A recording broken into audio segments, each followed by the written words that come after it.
Right, let's go. Welcome to the Lead Lifestyle podcast, where we believe men need to get out of the rut of working non-stop and putting themselves last. So whether you're in higher management, a corporate exec, or a small business owner, it's time you start improving your health, relationships, and your mindset. And I interview the best minds in the world so you can do exactly that. You will learn their philosophy, daily routines, and get some really practical advice so you can reach peak physical health, defy aging, and live a life you love.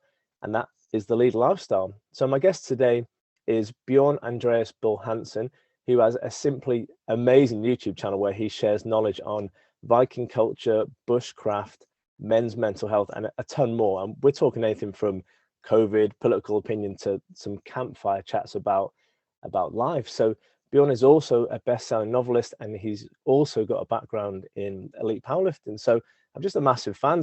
And I'm really excited to talk today. So Bjorn, thanks for coming on. Do appreciate it. Well, thank you for inviting me. So before we kind of went live with this, we were talking about how important it is to disconnect from work, especially in the modern world. So what are your thoughts on like why that's important and how men can do that? Yeah, well, I'm a novelist, as you mentioned, and it is extremely important to, for me, it's very important to find time for creative work. And I think it really applies to everyone. What I found was that things like email, social media, phone calls, and anything that requires an internet connection or a phone connection steals that time. So what I've done is that I've implemented some strict rules in my life when it comes to how often I check the email inbox, how often I've actually quit some social media platforms altogether, because I want to maximize productive time. And for me, answering emails, it's not productive time. Sitting there writing a novel is. Making YouTube videos is. People these days are, and I have to say this, most people are addicted to their smartphone. So for me, it helped a lot just throwing away that smartphone. So I don't have a smartphone. It's been 8-9 months, something like that, without a smartphone. And that was the one single best thing I could do for my productivity. Wow. It might surprise some people. Some people say, I need my smartphone for my work and so on. Well, maybe some people do, but I said the same, as a YouTuber, you would suppose you need a smartphone. I really don't. And how did that losing the smartphone change your relationships in terms of like socializing with other people, getting back to text messages and things? Well, actually, I don't text either because it's a very ancient phone. So I can text by the old-fashioned way. If older people will remember how that used to be, but yeah, it's we've been through or we are in the middle of a very awkward time that kind of makes it difficult for me to answer that, because we haven't been able to visit people or have people visiting us for a long time, really. And so I can't answer that. I don't know how it would have been if we hadn't had the whole circus and madness going on around us. But my guess is that my social life would have improved. Having said that, I did lose friends when I quit using Facebook, for instance. Some people, they just they won't call you. So people need to be prepared for that as well.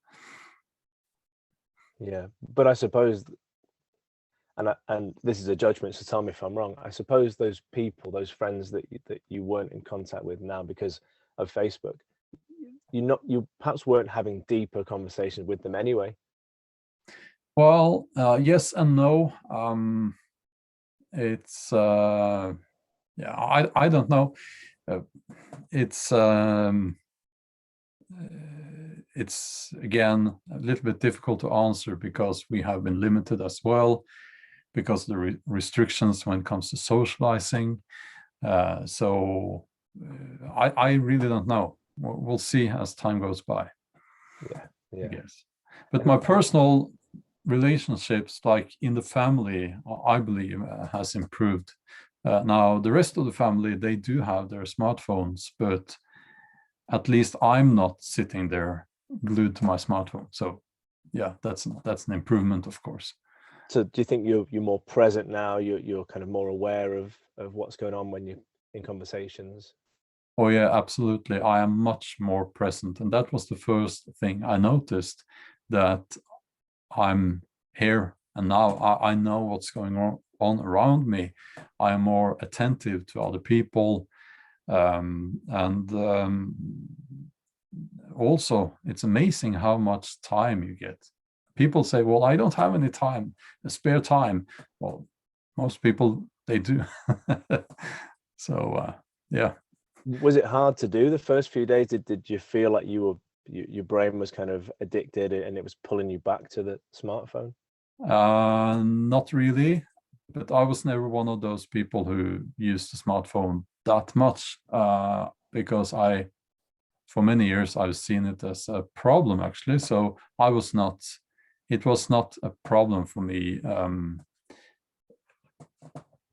I don't think I was anywhere near, being addicted to smartphone use. No, I don't think so. So it was really easy actually. Cool. And kind of a similar question, but going back to just being disconnected from social media more and emails and giving yourself that time to do your important tasks when you're working. Were you always that disciplined, or was it something that you had to improve and you made some mistakes in the past?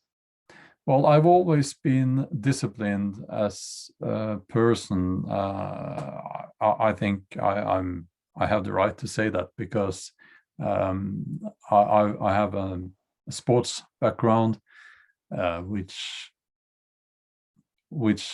makes you disciplined. If you are not disciplined to start with, you will become disciplined at that level, or before you reach that level. And I don't really think it's about discipline, disconnecting with all the things that disturb you, like the kind of social media you don't really want in your life. It's more about realizing that there are better things to do. And for instance, connecting with nature is extremely important. And lots of people, they never do that, which is a shame, of course. Yeah. I was reading your author bio on your website, and I also grew up in a rural area, and appreciate the silence, I suppose, of growing up with no friends and no one within like an easily reachable distance, and so you're forced to kind of entertain yourself. And I've done powerlifting and strongman. I've run a powerlifting gym, and I've got a sports background as well. I've coached in professional sports, so that mindset also has come not easily, but I do value hard work and discipline, and I try and put it into my business world as well. Yeah. But I'm nowhere near as good at disconnecting. And I've tried a few times to put my phone down and put it phone in a drawer and not touch it for 24 hours. And I was getting this feeling of, I need to check it, or I'm going to miss out on an important email or anything. And the next day when I checked it, I hadn't missed anything. And that was a good experience. And I recommend that to a lot of people. Even if you can't quit the phone, have a day a week or 2 days a week where you don't check it, because you're not going to miss anything. Exactly. And I suppose it has to do with, are you working on short-term projects or long-term projects? For someone who is working on long-term projects, like for me, it takes me 1.5 years, to write a novel. And so if you have short-term projects, maybe you will have to be connected, so to speak, more often. But I honestly think I could be gone for a year and it wouldn't change anything. Because all that matters is that I produce quality work and as a novelist, and that's the only thing that matters. I would think the same applies to other professions as well. Nobody cares about how often you're checking your social media accounts, but they do care about the quality of your work. And those two things are quite different. Yeah. If we could talk a bit more about your creativity as a writer, do you have like a writing routine or a way of getting into a state of mind that you can harness the creative muse a little easier?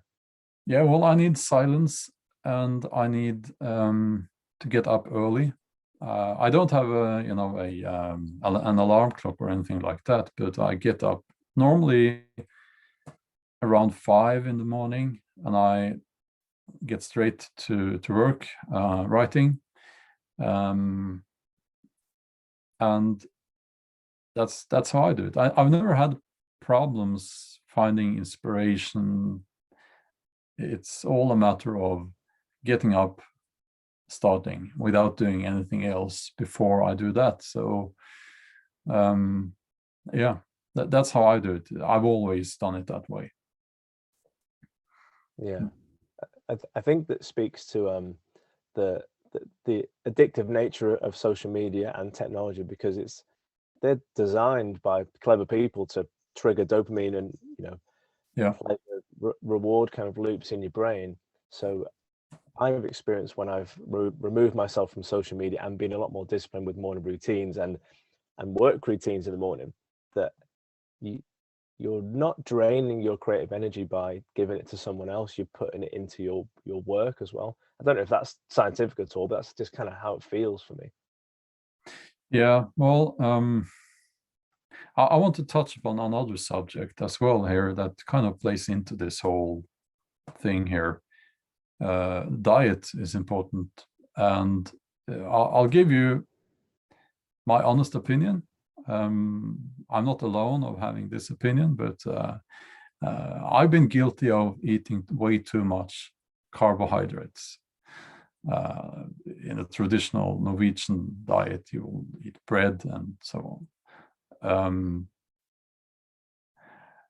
It makes me tired and unfocused while eating meat, fish, eggs, and all a very high protein diet seems to make me more focused and more I don't know how to explain it, but you will know what I'm talking about here, I guess. At least for me, that seems to work. So I just wanted to throw that in there as well. Yeah, totally agree. I'm a big proponent of going a bit lower carb and also using fasting, either longer fasts or kind of definitely having a time in the day where you'll stop eating, because it's too easy to eat like cakes and bread and chocolate and fun stuff, if you like, but it just ruins your energy. I guess it's to do with blood sugar and insulin, testosterone, because when your blood sugar's low, you're going to have low levels of insulin, and the opposite hormone from that is growth hormone. So you're going to be more able to recover from training. You're going to be in a better state of mind, and you're not going to have an energy crash afterwards. So I think that, yeah, it's probably not spoken about enough in terms of like corporate jobs, how important the diet is to fuel good decision making in the workplace. Yeah. How do you kind of manage doing your writing, doing your YouTube videos, because you're out and about in nature, and I suppose you want to be engaging with nature and being in that silence, but also produce content. So how do you kind of manage that juxtaposition between being a YouTuber and also having your time alone to just think? Yeah, well, I film most of my videos out in the woods, so that's I don't film every second out in the woods, of course, but I'm out there anyway, so that makes it's kind of my format on YouTube. When it comes to time, I don't know. I don't know what people are doing all day. I don't have a problem finding time. Well, sometimes I do. I produce several videos a week. I have 3 channels now, and I don't see it as a balance, but I also must be honest with you here. I do see it as very important to build wealth, and that I get some comments that's on YouTube sometimes that kind of tells me that some people think that I don't care about money. I'm out there. I live in a cave in the woods, and it really isn't like that. And if you look at the Viking mentality, they were not shy about generating wealth, right? So I really don't get that idea that it's somewhat immoral to build wealth. There are actually people who believe that. I think it's actually a beautiful thing. I'm not someone who spends a lot of money. I've invested almost all my money in land, because I think that's going to be important.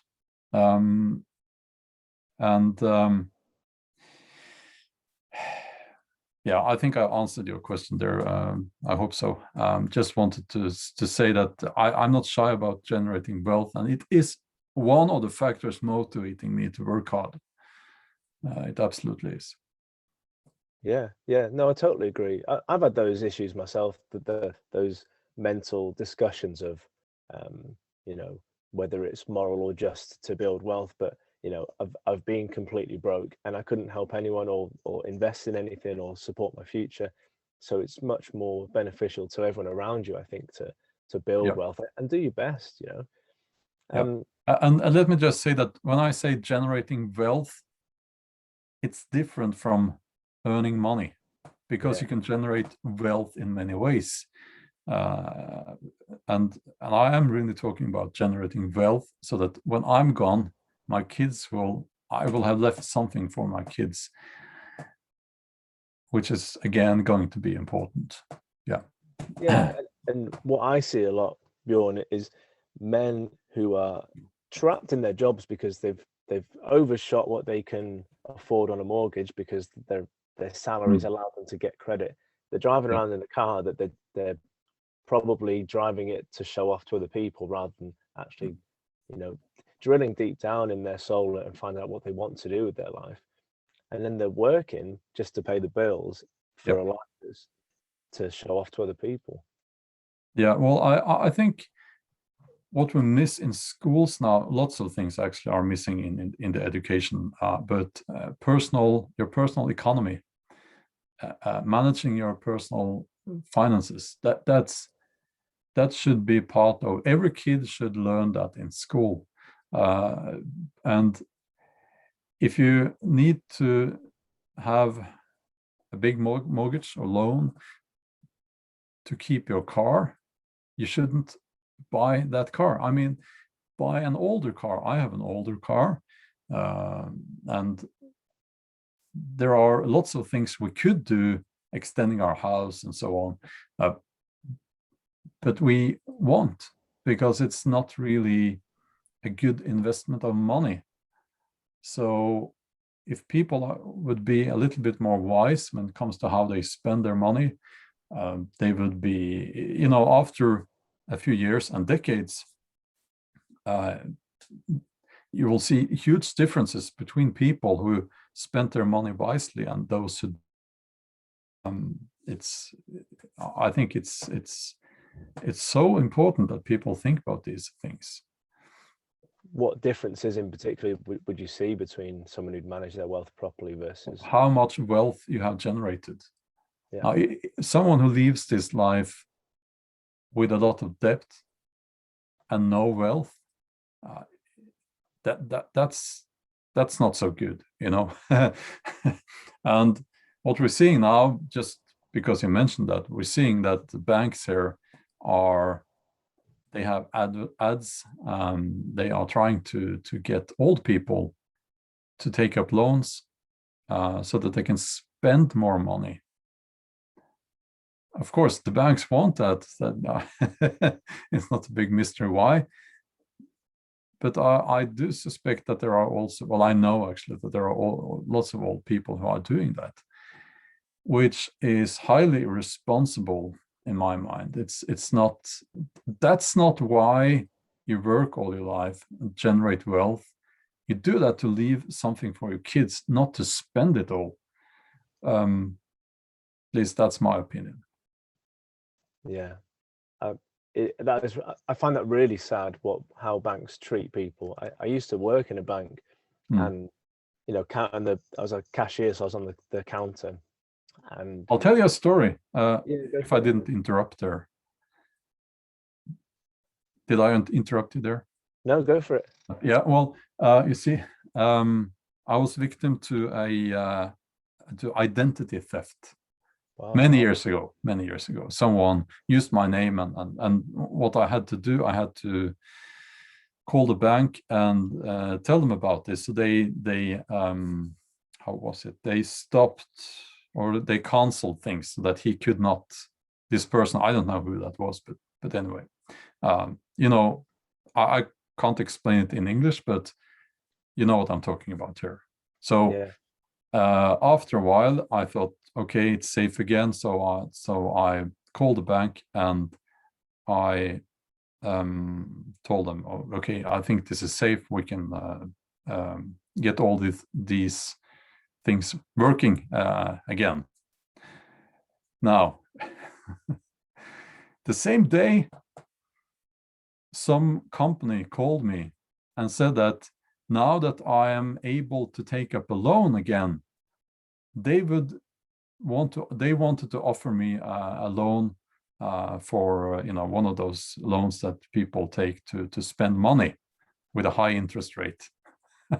And this happened only in a matter of hours.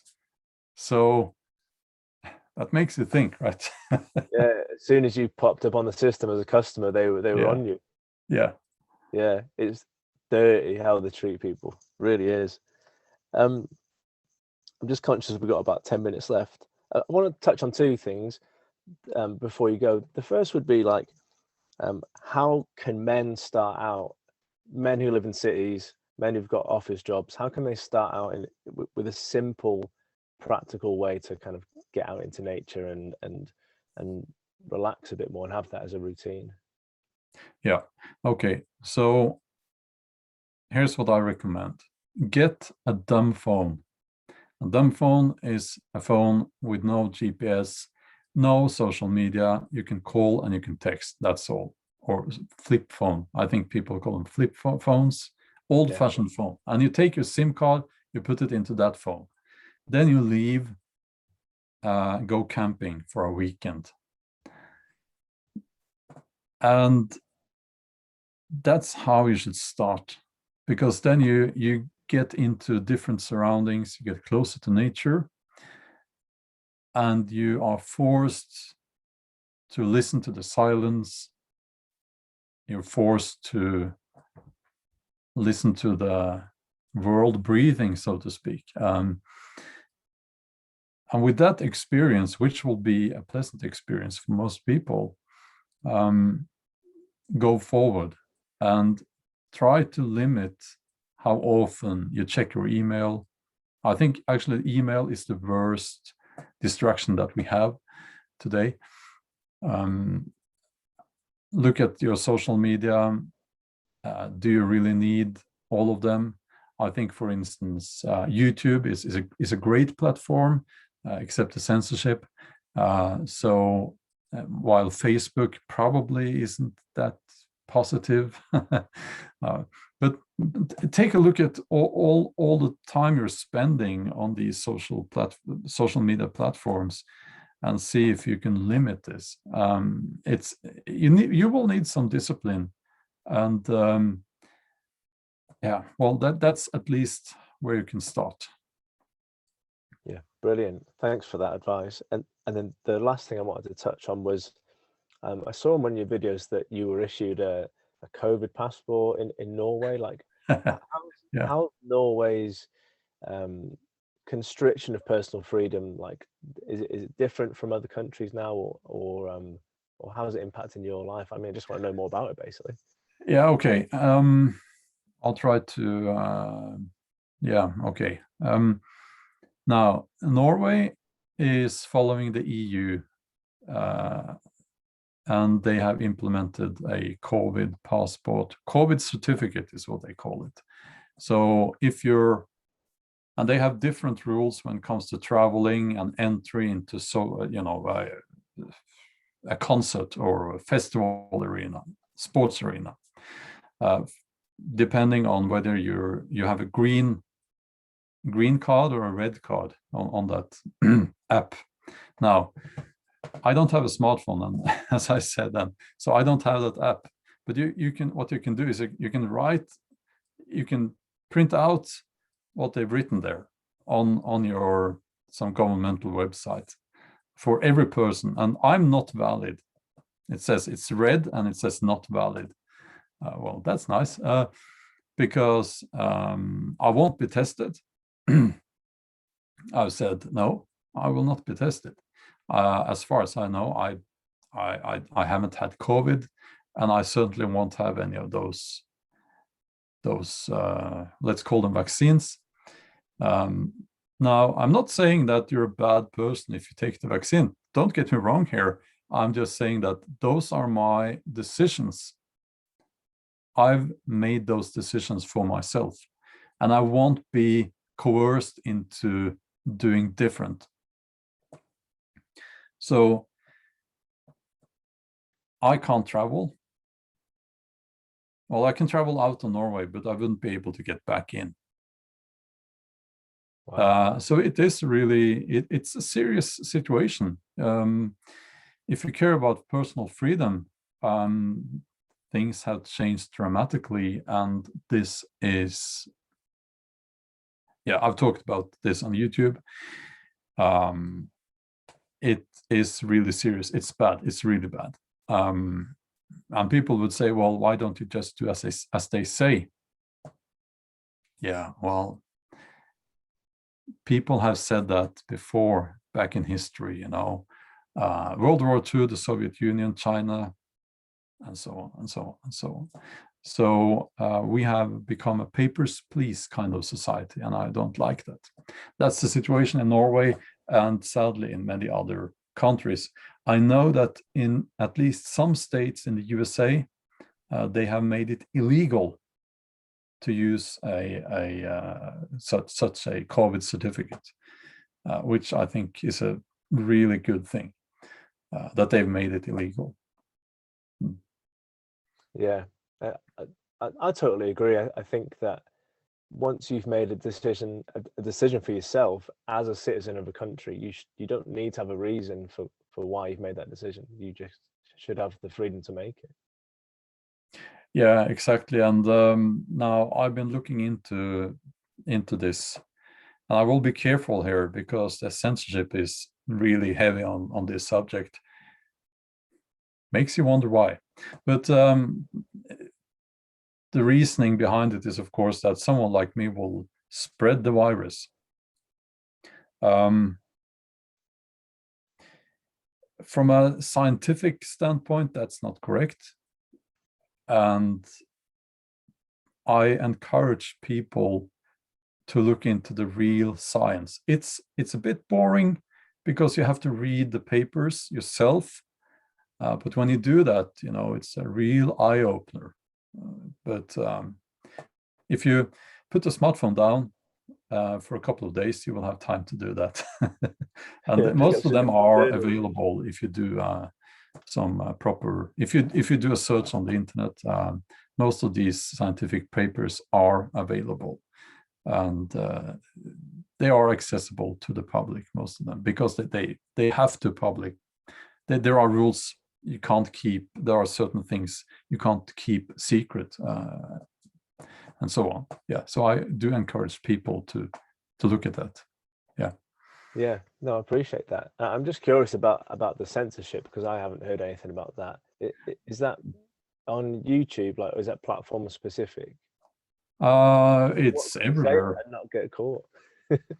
No, it's I know Facebook is the worst, and now it is you can say that this virus might have originated in the Wuhan lab. I'm saying that because I know you can say that now, but that was one of the topics, one of the things you could not say on Facebook, YouTube, and maybe other platforms, Twitter certainly, before, because then the post or the video or whatever will be taken down. And if you're a YouTuber and you talk about these matters, by now you have learned to use code language. So it's insane. That's why I call it circus COVID or circus Corona. So yeah, it's the censorship is insane. It's really bad. Yeah. It makes you think of like North Korea, or like you said, Soviet Union or something like that. It's very 1984. Do you think it will end? But do you think COVID? Do you think there's a period of time where it's going to flatten out and everything's going to go back to the way it was, or do you think the land grab of personal freedom is here to stay? Oh yeah, it's here to stay. Unless the people who are now in charge are replaced one way or the other. But to do that peacefully, we will need people to wake up. And for instance, the main Norwegian political parties, they all support this theory that they've built the whole thing on, and the whole strategy on, and the whole lockdown thing on, and so you would need to get new people in there, different parties, and I don't even know if they exist. I might be wrong, but I haven't heard of any such political parties. So that's a problem. Yeah, much the same in the UK. We've got like Labour and Conservatives, and it just goes back and forth each election. Give or take. Yeah. You have a very virile guy, he's not there anymore. Yeah, he likes to kiss a little bit around. yeah, that was a bit of a scandal. Yeah, but no one was surprised, I don't think. Yeah. Oh, yeah. Well, people should do that, actually. Well, no, that was not his wife or something like that. I'm not following the news, your news. So, but yeah. But yeah, the big debate, one of the debates, and it's a bit funny, so I'll just mention it here in Norway, is that should we ever go back to hugging people again? And also, should we ever go back to shaking the hand of other people?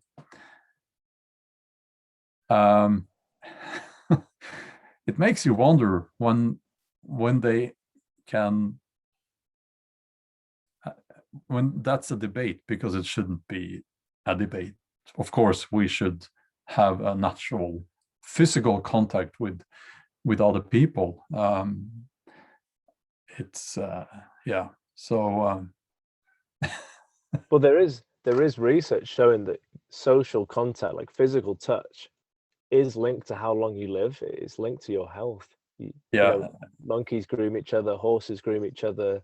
You know, it's natural to want and need a touch from another human.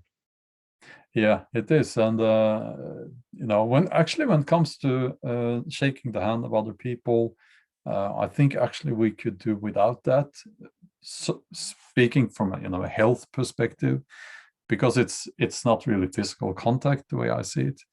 But if we were never to hug other people, then your kids.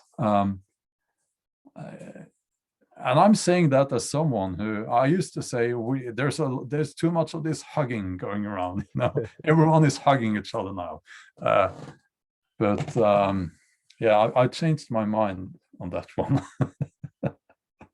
Yeah, it's so important now to think about these things and read and gather all the data. And like you say, the more people that make their own decisions, the more people like you speaking the truth, I think the better, honestly. I don't know if I'm speaking the truth, but I am questioning. I think we should admit that we don't know everything.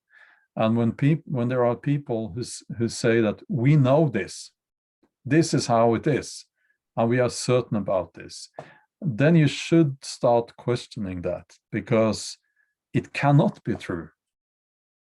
It just can't, because we are never, in this life, we are almost never certain about anything.